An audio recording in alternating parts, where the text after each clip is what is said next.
এই হচ্ছে AGT live 24/7। ये है AGT live 24/7। This is AGT Live 24/7।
তারপরে সন্ধ্যার পরে তারা নেশা টেশা কইরা রাত্রেবেলা আমার বাড়িতে আমার কন্ট্রাক্টটা আসলো 11টা পর্যন্ত আসছিল।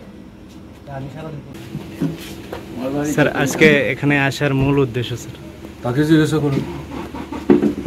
মূল উদ্দেশ্য হচ্ছে এই বাড়িটাতে পরশুদিন এই এলাকার খ্যাতমজুর ইউনিয়নের আঞ্চলিক সম্মেলন ছিল।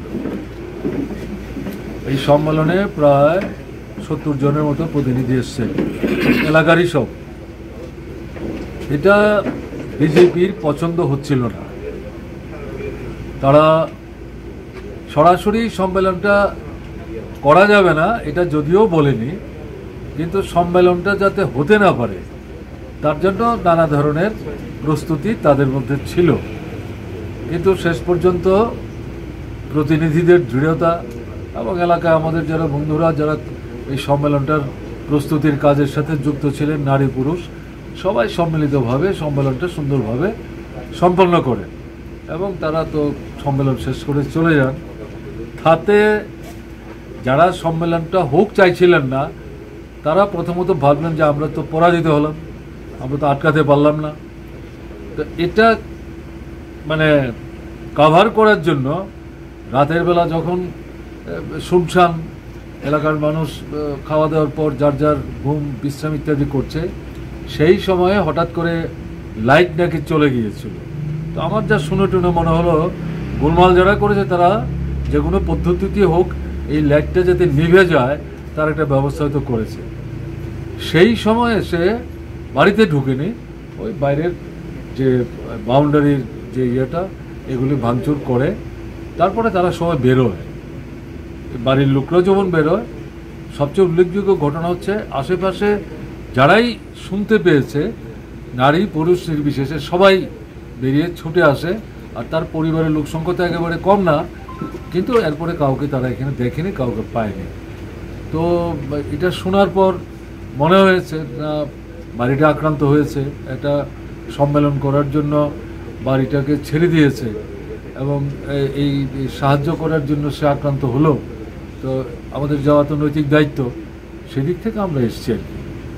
যারা এটা করছে না, এটা আরও কয়েকটা জায়গায় করছে এই সময়ের মধ্যে, গত 8-10 দিনের মধ্যে বিভিন্ন জায়গাতে এরকম তারা করছে। এটা আসলে বিজেপির শক্তি ক্রমশ আরও নিচের দিকে যাচ্ছে। এটা হতাশা তৈরি হচ্ছে, দুর্বলতা এটার মধ্যে দিয়ে প্রতিফলিত হচ্ছে। যে সমস্ত আশা আকাঙ্ক্ষা নিয়ে বিজেপির পক্ষে দাঁড়িয়ে কাজকর্ম করেছে, বিশেষ করে যুব অংশ, তাদের মধ্যে হতাশা বাড়ছে।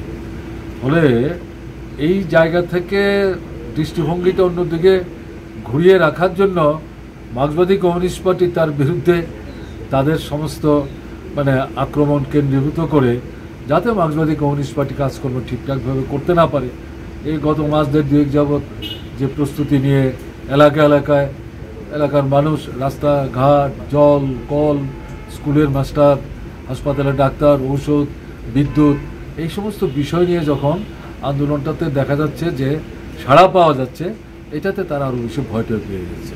ফলে এই কারণটাতেই এই জাতীয় উদ্যোগগুলি যাতে প্রতিহত করা যায় তার জন্য করছে, এবং এটাও সেই লক্ষ্যেই। কেমন সম্মেলন মানেটা কি? তারাও এলাকার সমস্যা নিয়ে সামনের দিন আন্দোলন সংগ্রামের কর্মসূচি নেবে। ফলে এই গোলমাল করে যাতে সামনের দিনে আর কিছু প্রোগ্রাম নেওয়ার সাহস না পায়, এর জন্য এগুলি করছে। এটা আসলে তাদের দুর্বলতা, এটা আমাদের দুর্বলতা না। কেমন যে সারা রাজ্যে দিকে দিকে বামপন্থীদের উপর আক্রমণ, এবং দেখা যাচ্ছে যে সরকার পক্ষ দাবি করছে রাজ্যে নাকি সুশাসন চলছে, ওইটার বিষয়ে স্যার আপনি কি বলবেন স্যার? আপনাদের দৃষ্টিভঙ্গিতে কি ওইটা কি সুশাসনটা কি? কাজ নাই, রোজগার নাই, কেনবার ক্ষমতা নাই, অর্ধাহারে থাকছে, অনাহারে থাকছে, সন্তান বিক্রি হচ্ছে, কাজের জন্য রাজ্যের বাইরে যাচ্ছে, ওখানে গিয়ে মারা যাচ্ছে, সেই মৃতদেহ বাড়িতে ফিরিয়ে আনতে পারছে না। এগুলো যদি সুশাসন হয়, আমাদের কিছু বক্তব্য নাই।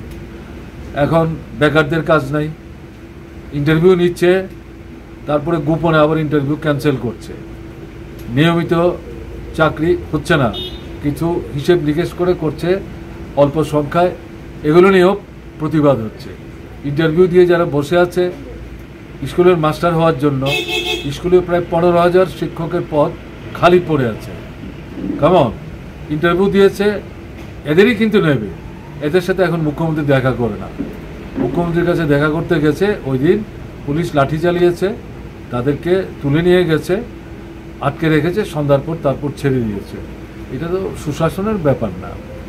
মেয়েদের উপর আক্রমণ অত্যন্ত নোংরাভাবে বাড়ছে, এবং এর বিরুদ্ধে যখন থানায় যাচ্ছে, অনেক থানাতে, সব থানার কথা বলছি না, দারোগাবাবুরা বলছেন কেন আবার নূতন করে অভিযোগ করতে আসছেন? গ্রামে যান, পাড়ায় এদের সঙ্গে কথা বলুন। এদের সঙ্গে মানে হচ্ছে বিজেপির লোক, ওই তাদের যে কি বলে কমিটি, এটা হ্যাঁ মণ্ডলের সঙ্গে কথা বলুন, তারা মীমাংসা টিংসা করে দেবে।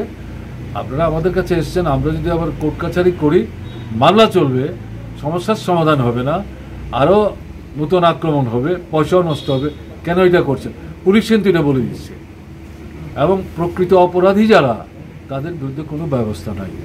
ফলে এই পরিস্থিতিতে পুলিশ তো মানে দর্শক হয়ে গেছে, শাসক দলের কথার বাইরে একটা দুইটা ব্যতিক্রম ছাড়া অন্য জায়গায় কোনো ভূমিকা তারা নিচ্ছে না। প্রশাসন আর দুর্নীতি সমর্থক হয়ে গেছে। পয়সা কড়ি ছাড়া এখন শুনলাম রেশন কার্ডও নাকি বের করা যায় না অফিস থেকে। আর এডিসিতে তো আজকেও দেশের কথা পত্রিকা বেরিয়েছে, এই 1-1.5 বছরের মধ্যে 500-র উপরে যারা রিটায়ারমেন্টে গেছে, রিটায়ারমেন্টের পরে তাদের যে বেনিফিট পাওয়ার কথা এখন পর্যন্ত কেউ পায় নাই। ওখানকার যারা রিটায়ারমেন্টে গেছেন তারাও বিক্ষোভ করছে,